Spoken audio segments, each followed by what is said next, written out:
there, guitar lovers of the internet. Ollie here, back to talk about, surprise, surprise, a beautiful, very, very cool, and a addition to the Epiphone 2020 lineup.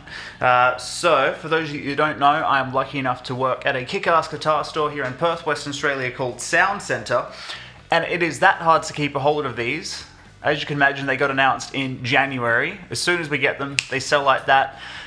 And here we are it's about to turn September. And I've just managed to get a hold of one that I can actually keep in stock for more than a few days. So I'm happy to get my hands on this guitar. I'm a huge lover of this sort of stripped back junior sort of vibe. Next to me you'll see my Jared James Nichols Epiphone signature. Next to me I've also got this Gibson. This is a 1991 61 SG junior issue. I'm a fan of the junior vibe. No, they're not versatile guitars. I was thinking before, like one end of the spectrum, you've got like a Line 6 Variax or something, like it does everything. It does every tuning, it does every guitar, it does, steel string or nylon or whatever. This guitar is the complete opposite end of the spectrum. Sort of like almost like a caveman sort of guitar, I suppose, but it's that sort of stripped back brutalness that I absolutely love. There's nowhere to hide. You need to bring your A game on a guitar like this because you need to be able to coax different characters out of it and not rely on having a huge versatility at your fingertips.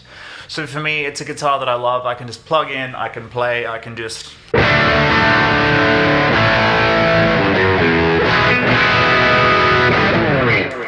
pull an incredible sound out of, like, instantly.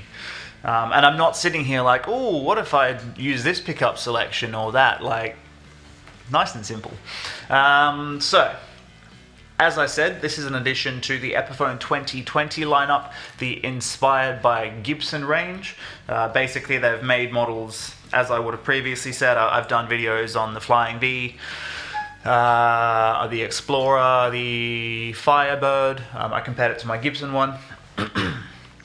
It's put models that would previously be maybe not unaffordable or unattainable, but you need to save up a hell of a lot of money to buy one of those guitars. And I think for the quality and the tone that you can hear out of the guitar already, it's nuts what Epiphone give you. This guitar here in Australia, it streets for around $600. To be perfectly honest, I can't say that I've ever looked at what the Gibson version streets for, but I imagine that's gonna pop up on the screen at any point. But it's nuts. Like, the neck feels good. We've got great features on it, which I will delve into quite shortly. And yeah, if you can get past not having Gibson on the headstock and you want to save yourself some money, then I implore you to just do it. As I said, I own this exact Jared James Nichols guitar right here, and it's nuts. That guitar especially, but this guitar as well is great. So yeah, 1954. Gibson wanted to introduce a guitar that was a bit stripped back, a bit more affordable compared to your, Les Paul models, and they came out with this. So, flat top, no binding, no arches, mahogany body, as you would expect to have at a Les Paul, and as you can see, a single P90 dog ear bridge pickup as well. No need for a neck pickup. There is a slight amount of versatility you can get of it, which I'll show you very, very shortly. So African, I think it's African mahogany. Might be wrong. For some reason I've got that in my head, but let's just go with mahogany. Mahogany body, very, very cool, classy scratch plate. Tobacco sunburst finish, which I believe is what they initially introduced these in. There are sort of Les Paul Junior special models in TV yellow floating about, and all sorts of other finishes, but for me this is the classic Les Paul Junior finish. Single P90 pickup, and this is a lightning bolt wraparound tailpiece. Doesn't really allow it much in terms of intonation, but again, sort of goes with the style. You can get aftermarket bridges that have a bit more. I was particularly drawn to this SG specifically because of the fact that, as you can see, it does have a Tune-o-matic bridge as well. Maybe you could retrofit that afterwards if you wanted to, but you can get direct replacements that allow for a bit more. But it is also compensated too, which again helps a little bit with your intonation. It's not perfect, but you know, it does the trick for me. So yeah, single volume.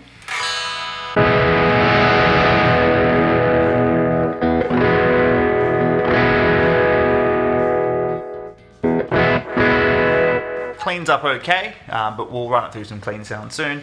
As I said before, in terms of versatility, we can make use of the tone knob as well. So this is something I do really like to do, and normally I wouldn't really go near a tone knob just because I've come from a metal background, and us, you know, it's that typical like, oh, I don't need the tone knob, so a lot of metal guitars will just completely get rid of it. It sort of comes in handy on this guitar, as I said in my review of the Jared James Nichols, because if we have a listen.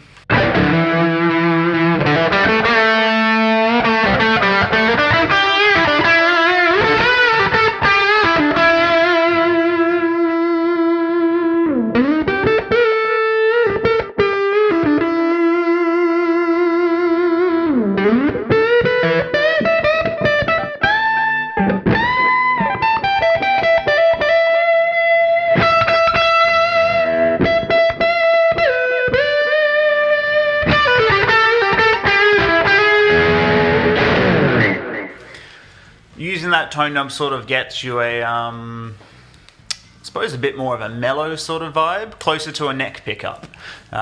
So yeah, for me, it put me into that situation. It was like, okay, I can't, you know, use a middle selection or a neck selection. So let's explore that tone knob, and yeah, I think you can get some really, really cool sounds out of it, to be perfectly honest. So that is the body, as I mentioned, African. I've got to stop saying African because I don't know if it's true or not. Mahogany body. Beautiful transparent finish. Of course, it's gloss, so it picks up fingerprints, but that's okay. Completely flat top, P90 pickup, wraparound lightning bolt tailpiece. Let's take things to the neck. So a mahogany neck to match that. We've got a big old club 50s style neck, which I love on this guitar. Again, especially coming from, you know, growing up playing, you know, a lot of Jackson's, Charvel, super skinny sort of guitars. It's been an interesting change for me, but this is where I am right now, and I'm loving it. So yeah, big 50s gloss, 22 frets on an Indian, I know it's Indian Laurel fretboard, white dots. Yeah, feels great. The frets aren't, you know, they're not like vintage narrow or anything. They're not huge, but I don't have any complaints.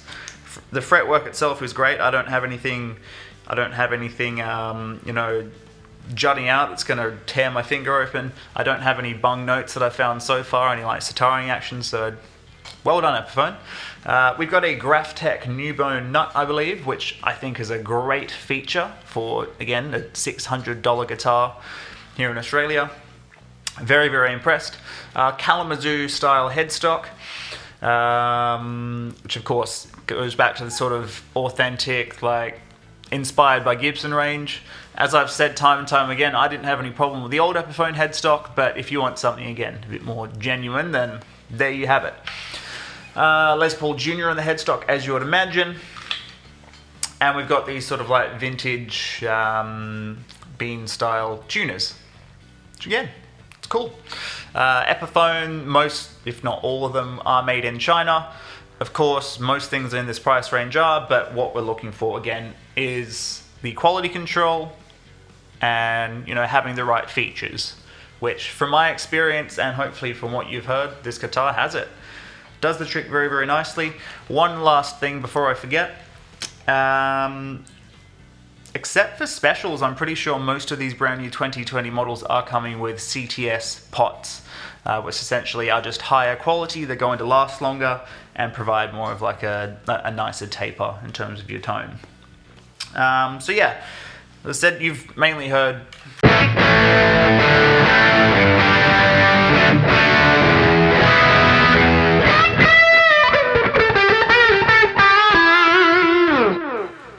gain sort of sounds. So that's been an Electro-Harmonix East River Drive into a Vox MV50AC. So let's strip things back a little bit now.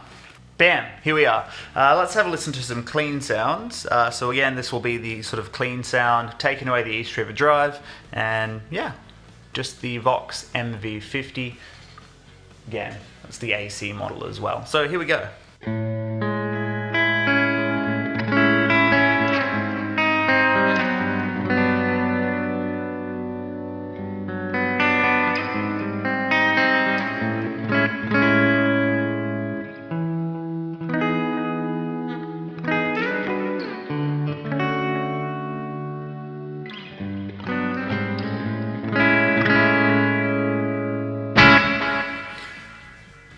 But as before, let's explore, you know, what sort of tonal versatility we can get by rolling off the tone.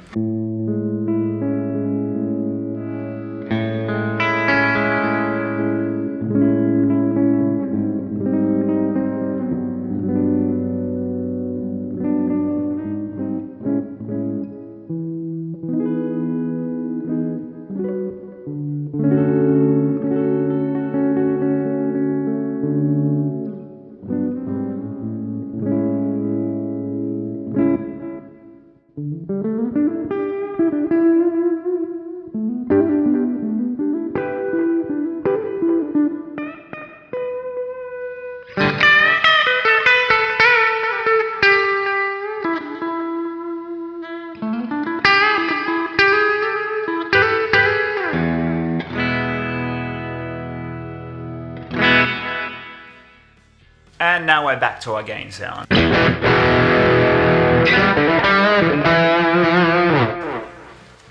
So yeah, what I like about this guitar, as I said before, is very, very simple.